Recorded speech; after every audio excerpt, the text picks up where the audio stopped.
Welcome everyone to my YouTube channel. So basically in this YouTube video I'm gonna tell you about the chapter number 1, Introduction to Accounting. तो सबसे पहले आप accounting से क्या समझते हैं? So what does accounting mean? मैं मान के चलूँगी कि आप लोग मेरे साथ नोट्स बना रहे हैं, तो जो मैं लिखवाऊंगी वो आप साथ में लिखते जाएंगे. तो अकाउंटिंग क्या होता है? First of all, accounting is a language of business.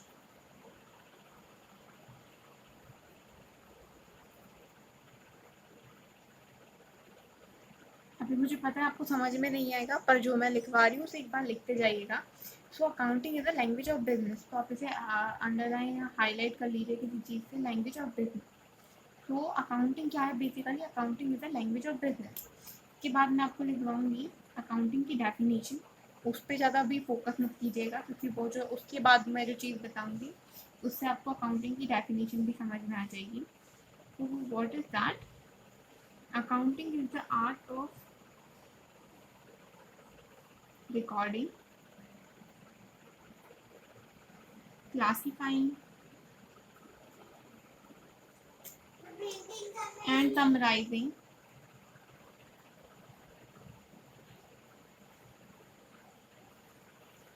in a significant manner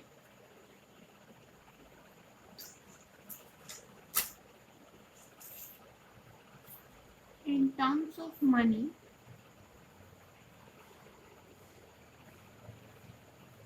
transaction,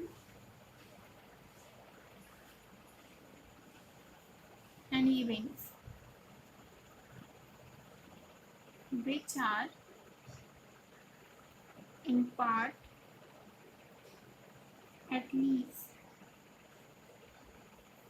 of a financial character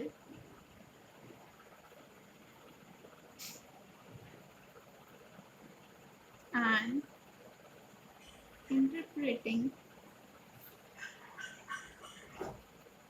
the result thereof.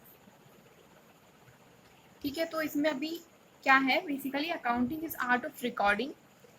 जो मैं हाईलाइट करवा रही हूँ वहाँ हाईलाइट करते जाइए. That accounting is art of recording, classifying and summarising. काय में है? In significant manner in term of money. ठीक है, मनी के उसमें है, टर्म्स में है. Everything will be in terms of money. Commerce पढ़ रहे हैं तो ट्रांजेक्शन इन इवेंट. ठीक है, अब देखिए इसके बाद मैं आपको एक कोड बनाऊंगी. अभी इस पर ध्यान नहीं देना, मुझे पता है समझ में नहीं आ रहा होगा. तो आप एक कोड लिखिए, अच्छा बड़ा बड़ा, IMRCSE.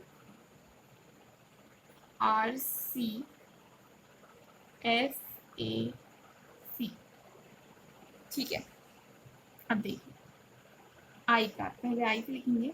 आई से क्या होगा? Identification financial transaction and events. अब मुझे बताइए कि आप ट्रांजेक्शन से क्या समझते हैं, आई मीन आइडेंटिफिकेशन से क्या समझते हैं आप लोग? आइडेंटिफिकेशन मतलब क्या होता है? बिल्कुल जनरल और लेमन टर्म्स में आइडेंटिफिकेशन का मतलब होता है पहचान. किसी भी चीज़ की पहचान को हम आइडेंटिफिकेशन बोलते हैं. ठीक है, फाइनेंशियल से आप लोग क्या समझते हैं? आइए फाइनेंशियल सब लोग यहाँ पे हम लोग फाइनेंशियल से क्या समझेंगे? बिजनेस. फाइनेंशियल मतलब बिजनेस. ट्रांजेक्शन मतलब लाइक पैसा देना, आना जाना, मतलब बोलेंगे ट्रांजेक्शन मतलब ट्रांजेक्शन मतलब कुछ होना, मतलब कुछ हो रहा है. तो मैं लिख दे रही हूँ कि आपको समझने में ईजी पड़े. इवेंट मतलब जब कोई चीज़ हो जाती है उसके बाद उसका रिजल्ट आता है, तो हम बोलते हैं लाइक समथिंग इज, कोई इवेंट है मतलब उसका क्या आएगा? रिजल्ट आएगा. तो यहाँ पे इवेंट का मतलब जो है ना वो पैसा नहीं है, बट ये अकाउंट्स के टर्म में. तो इवेंट का मतलब होता है result of transaction. Okay, result of transaction. तो सबसे पहले जब हम अकाउंटिंग करते हैं तो सबसे पहले हम क्या करते हैं? उस चीज़ की आइडेंटिफिकेशन करते हैं. आइडेंटिफिकेशन से मतलब है हम कोई चीज़ को देखेंगे कि वो चीज़ अकाउंट्स के टर्म्स में आ सकती है कि नहीं, तो हम उसका आइडेंटिफिकेशन करेंगे. तो पहला क्या होगा? Identification of financial transaction and event की वो जो चीज़ है. लाइक हम एग्जांपल लेते हैं एग्जाम्पल नंबर ए कि मैंने गुड्स खरीदे, गुड्स मैंने परचेज किए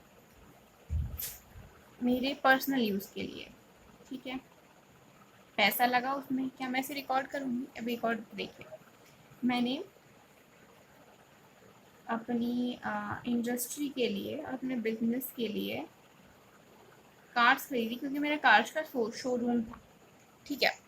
तो आप मुझे बताइए इसमें से कौन सी चीज़ को मुझे रिकॉर्ड करना चाहिए? Of course the second one, industry के लिए मैंने अपनी शोरूम के लिए और ज़्यादा कार्स खरीदी।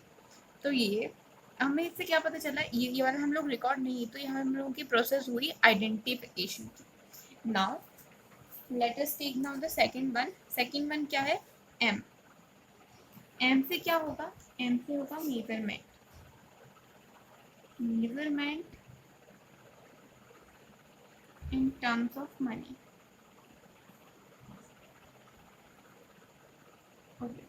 मेजरमेंट से आएगी, मेजरमेंट आप लोग समझते हैं। मेजरमेंट मतलब किसी चीज़ को जब हम मेजर करते हैं, माप तोल डाइट में बोलते हैं, काय के टर्म्स में? इन टर्म्स ऑफ मनी। अब हम देखेंगे कि हम मेजरमेंट तो करें बट वो काय में होना चाहिए? इन टर्म्स ऑफ मनी में होना चाहिए। जैसे कि इंडस्ट्री से कार खरीदी, या तो और दूसरा एग्जांपल ले लेते हैं, फैक्ट्री का रेंट पे किया, फैक्ट्री रेंट पे। अब जब मुझे उसे रिकॉर्ड करना है तो मैं बस उसको ऐसा रिकॉर्ड नहीं करूँगी, मैं उसे कैसे रिकॉर्ड करूँगी? कितने में किया?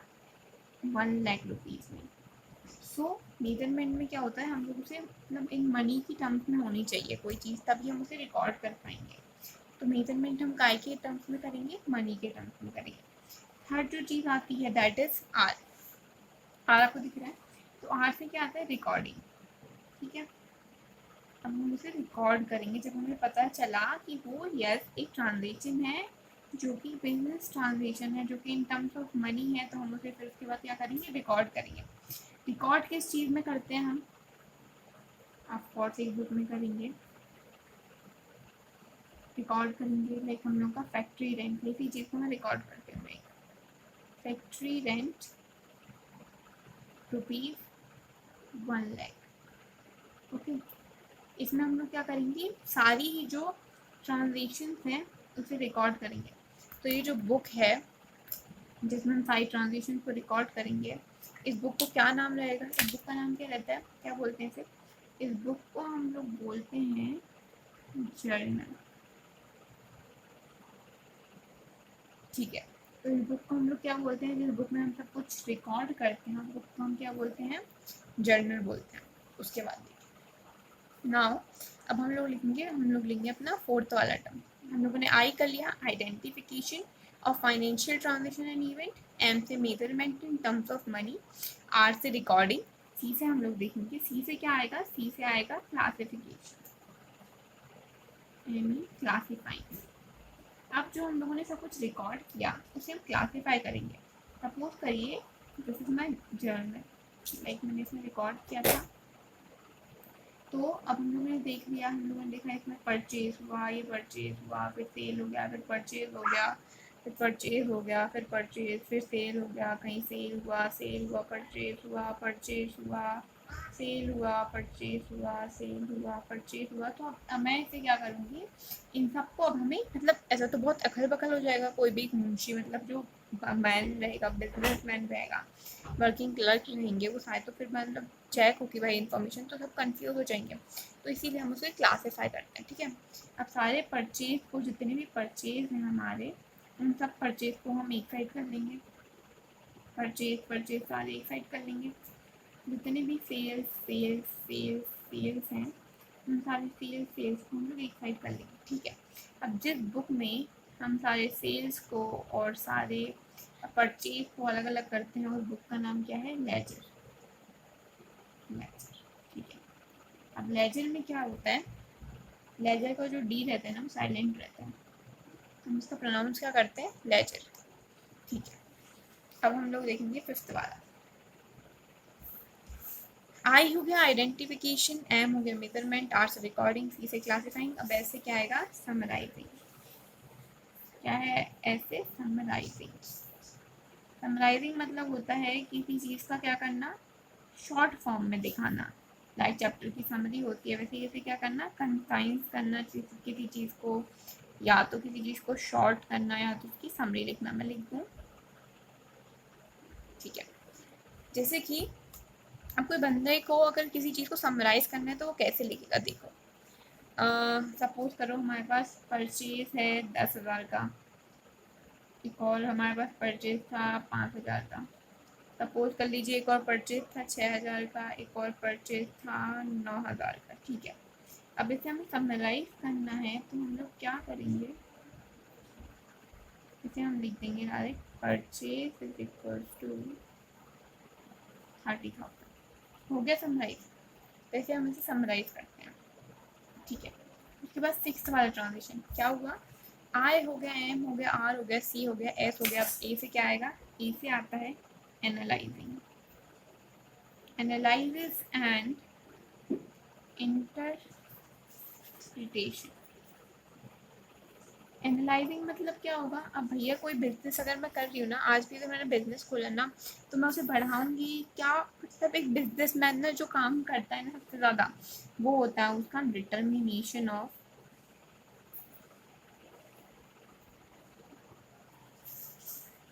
Profit and loss. This the most important, I think यही होता है एनालिसिस में बेसिकली। लाइक हम लोगों ने जो रिकॉर्ड किए थे, क्लासीफाई किए थे, पहले हम लोगों ने क्या किया था, हमने चीज़ को रिकॉर्ड किया, फिर हमने उसे क्या किया, हमने उसको क्लासीफाई किया, फिर उसे समराइज किया, उसका समरी लिया हमने, ठीक है। उसके बाद हम लोग समरी में हम लोगों ने जैसे कि लिखा था कि हमारा परचेज जैसे कि हुआ, सपोज कर लो आप परचेज हुआ हमारा 10,000 का, हम लोगों ने उस चीज़ को जो सेल्स हुआ वो हुआ हमारा 12,000।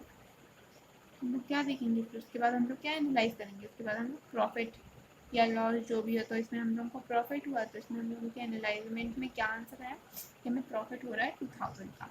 उसके बाद देखो IMRCSA, अब लास्ट आते हैं लास्ट सी पे, तो सी से सी, लास्ट सी क्या होता है, जब हम लोग का पता चल जाता है, हमें पता चल जाता है तो ठीक है, तो लास्ट में हम लोग क्या करते हैं, कम्युनिकेट करते हैं, कम्युनिकेशन, कम्युनिकेटिंग टू यूजर्स। फिर हम लोग क्या करते हैं, कम्युनिकेट करते हैं। मतलब सुनने में अजीब लग रहा होगा कि कोई भी बिजनेस ऐसा अपना प्रॉफिट लॉस बताती नहीं है, पर एक्चुअली में बताती है, ये आपको भी समझ में नहीं आएगा। अभी के लिए बस समझ लीजिए कि वो कम्युनिकेट करती है, कम्युनिकेट मतलब बताना, क्या बताती है कि उसे प्रॉफिट हुआ है कि लॉस हुआ है, इन सबसे शायद ये इन सबसे क्या होता है, उसका गुडविल बढ़ता है। गुडविल भी आपको आगे समझ में आएगा इन चैप्टर नंबर 2, जैसे कि वेबसाइट्स वगैरह पे वो क्या करती है अपनी इन चीज़ों को, जो उसके लास्ट में आप जो इंटरप्रेट करके जो सब चीज़ों का रिजल्ट आता है ना वो उसे कम्युनिकेट करते हैं बेसिकली। बस अभी इतना समझिए, ज़्यादा बुद्धि लगाने की ज़रूरत नहीं है इसमें। अभी आप लोगों को आई गेस समझ में आया कि अकाउंटिंग, एक बार रिवाइज कर लेते हैं। अकाउंटिंग क्या होती है, अकाउंटिंग एक लैंग्वेज होती है बिजनेस की। अब देखिए मैं आपको क्या बताया, IMRC SSC लाइन से ये तीनों ये सारी प्रोसेस चलती है। पहले आइडेंटिफिकेशन होता है, फिर मेजरमेंट, फिर उसे रिकॉर्ड किया जाता है, क्लासीफाई, समराइज किया जाता है, एनालाइज किया जाता है और फिर उसको कम्युनिकेट कर दिया जाता है। अब डेफिनेशन पढ़िए, accounting is art of recording, classifying and summarizing in a significant manner and in terms of money, transition and event which are in part at least of a financial character and interpreting the result of interpreting से आपको क्या समझ में आ रहा है, इस interpreting से आपको समझ में आ रहा है कि communicate करना। So you just learn these things, you just learn these things like IMRC SAC और उसी से बस फिर अब बाकी आपका ये सारा आ गया। अब इसके बाद नेक्स्ट वीडियो में मैं आपके साथ the objective of accounting and many more thing discuss करूँगी। Stay connected with us, thank you.